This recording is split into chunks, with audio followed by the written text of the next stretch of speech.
Good evening dear students. सभी का मेरे चैनल बायोलॉजी बाय एकता में स्वागत है। आपका चैनल को लाइक एंड सब्सक्राइब करना ना भूलिए। कमेंट कीजिए जो भी आपने क्वेश्चंस पूछने हैं। तो क्लास 12th में chapter number 13 biodiversity and it's conservation. So first of all, we have to describe the biodiversity. Biodiversity is a term popularized by the Edward Wilson to describe the combined diversity at all levels of the biological organization.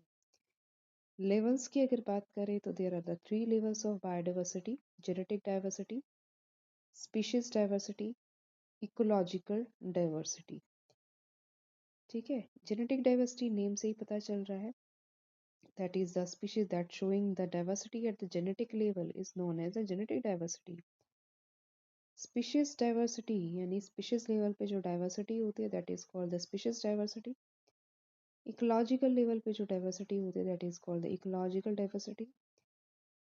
If we are doing the examples of the genetic diversity, that is the Rauwolfia vomitoria, that is an example of the genetic diversity.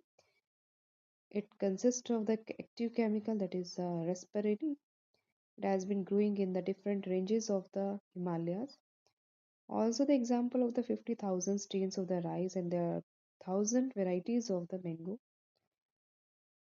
There is a species diversity. The example is a Western Ghat having the greater amphibian species than the Eastern Ghats. Ecological diversity में desert, rain forest, mangroves, coral reefs and wetlands में different type के species आ जाती हैं। Next is the topic that is called the how many species are there on the earth and how many in the India. अगर India की बात करें या हम वर्ल्ड की बात करें, पूरे अर्थ की बात करें, तो जो IUCN ने रिपोर्ट किया है दैट इज टोटल जो नंबर ऑफ प्लांट्स और एनिमल्स है that is more than 1.5 million. अगर रॉबर्ट मे के अकॉर्डिंग कहा जाए तो अबाउट 7 मिलियन स्पीशीज प्रेजेंट होनी चाहिए अर्थ पे, लेकिन अगर एक्सट्रीम रेंजेस में देखें तो 20 to 50 मिलियन स्पीशीज प्रेजेंट है। अब देखिए यहाँ इनवर्टिब्रेट्स की अगर हम बात करें तो इनवर्टिब्रेट्स में इंसेक्ट जो प्रेजेंट है दैट इज नंबर जो है इसका काफ़ी ज़्यादा है। क्रस्टेशियंस और मॉलस्क का नंबर जो है थोड़ा थोड़ा कम है। अदर एनिमल ग्रुप की बात करें इनवर्टिब्रेट्स में तो वो कम मात्रा में है as compare to insect. Vertebrates देखिए मोर देन कह सकते हैं या 50% जो है फिशेज हैं। Mammals, birds and reptiles these are all the in the equal amounts. Plants के केस में बात करें तो फंजाई और जो एंजियोस्पर्म है there are more in number. Mosses, ferns etcetera less in number. Algae, lichens etcetera कम मात्रा में प्रेजेंट है। फंजाई और एंजियोस्पर्म ज़्यादा है। इंडिया जो है वो कंसिस्ट करता है पूरे वर्ल्ड की जो एरिया है उसका ओनली 2.4% है ये। लेकिन इसमें जो स्पीशीज मिलती है वो 8.1 स्पीशीज जो है डाइवर्सिटी में मिलती है। इंडिया जो है वन ऑफ द 12 जो मेगा डाइवर्सिटी है उसमें से वन जो है एक मेगा डाइवर्सिटी आती है जिसमें 45,000 स्पीशीज ऑफ प्लांट्स और इससे जो डबल इन नंबर जो है वो क्या है एनिमल की स्पीशीज देखने को मिलती है। पैटर्न ऑफ बायोडाइवर्सिटी की बात करें तो पैटर्न जो है वो latitudinal gradients and species area relationship पढ़ते हैं हम। लैटिट्यूडनल ग्रेडियंट्स के अंदर species diversity decreases as we move from equator towards the pole. Tropics में जो है स्पीशीज जो है वो एज कम्पेयर टू टेम्परेट और पोलर एरिया की अगर देखा जाए तो ज़्यादा नंबर में है।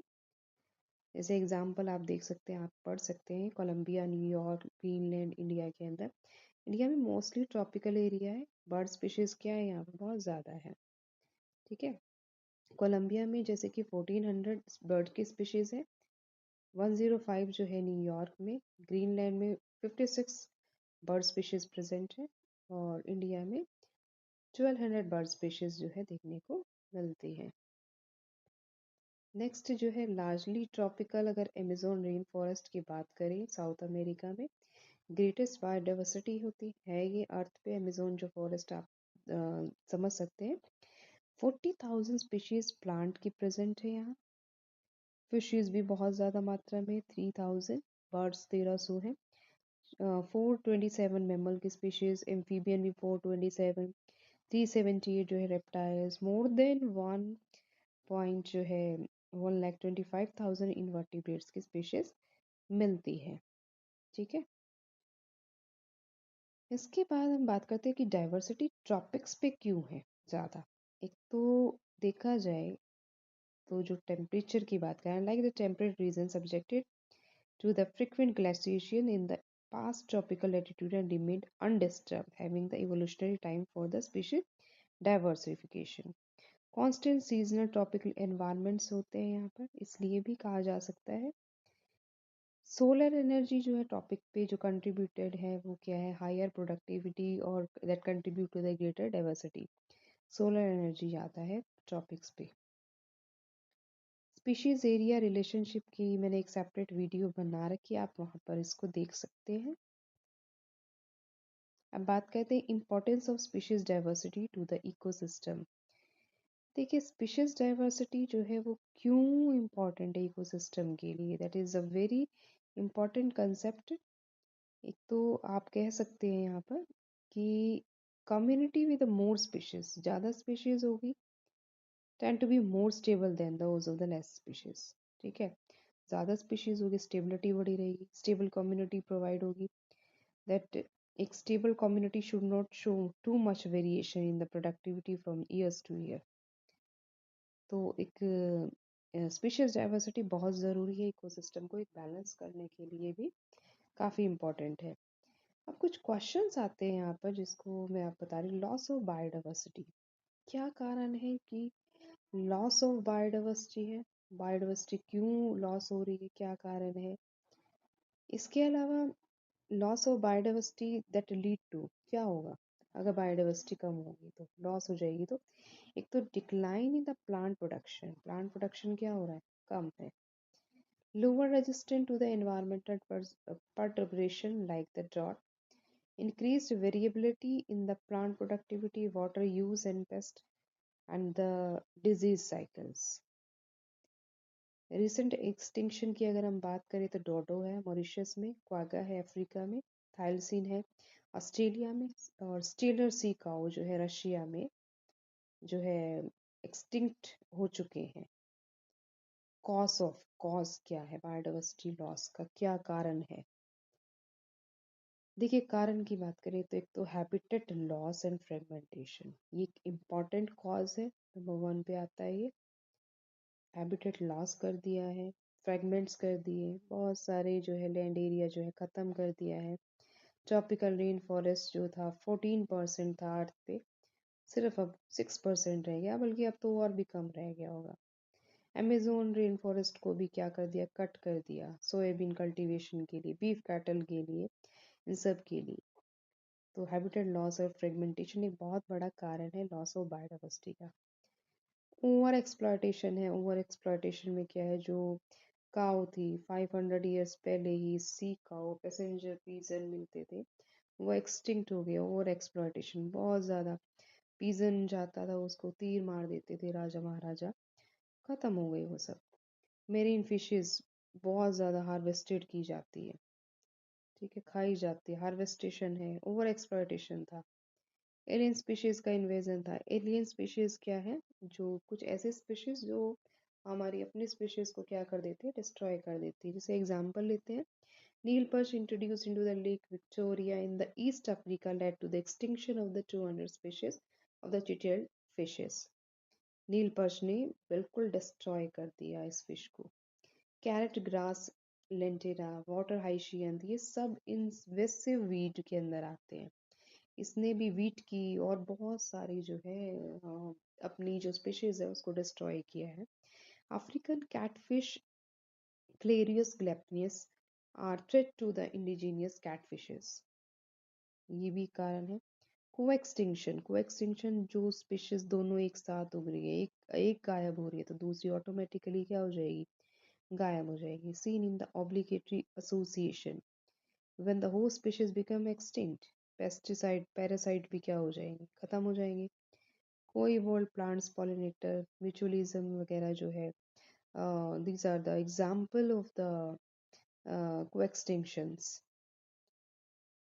नेक्स्ट क्वेश्चन पे आते हैं, व्हाई शुड वी कंजर्व, हमें क्यों बचानी है बायोडाइवर्सिटी। देखिए, एक तो नैरो यूटिलियरियन आर्ग्यूमेंट्स है, ब्रॉडली यूटिलियरियन जो है आर्ग्यूमेंट्स है, कुछ एथिकल एस्पेक्ट्स हैं जिसके कारण हमें बायोडाइवर्सिटी को कंजर्व करना है। नैरो यूटिलियरियन में आ जाते हैं, जैसे कि हम सब, हमारी जो ह्यूमन स्पीशीज है, काउंटलेस स्पीशीज जो है, हम सब डिपेंड करते हैं फूड के लिए, फायरवुड के लिए, फाइबर के लिए, कंस्ट्रक्शन मटेरियल के लिए, इंडस्ट्रियल प्रोडक्ट्स के लिए, मेडिसिनल प्लांट्स के लिए, सबके लिए तो हम किस पे डिपेंड कर रहे हैं, फॉरेस्ट के ऊपर। ठीक है, more than 25% of drugs are derive from these species of the plants. इसके अलावा ब्रॉडली यूटिलियरियन आर्ग्यूमेंट से बायोडाइवर्सिटी जो है प्ले एक इम्पॉर्टेंट कर रही है एक नेचर के लिए।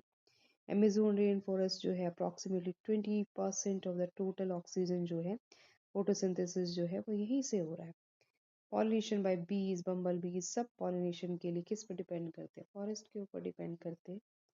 तो ये भी एक बहुत बड़ा कारण है जिसको हमें कंजर्व करनी है, हमें बायोडाइवर्सिटी प्लीजेंट के लिए, एस्थेटिक प्लेजर के लिए, वॉकिंग के लिए, मतलब फूड के लिए, इन सब के लिए जो है हम ब्रॉडली यूटिलियरियन एरियाज के अंदर आता है ताकि हम इसे बचा सकें।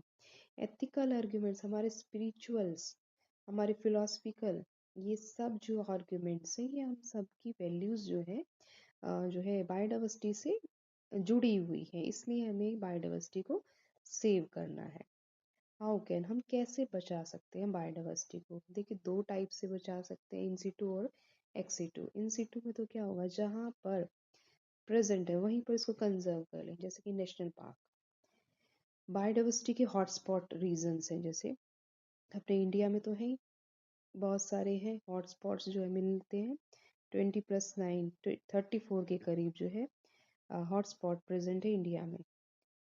कुछ स्पीशीज होती है एंडेमिज्म, एंडेमिज्म होता है कुछ ऐसे पर्टिकुलर एरिया में स्पीशीज होती है जो कहीं और नहीं मिलती है, that is called the endemism.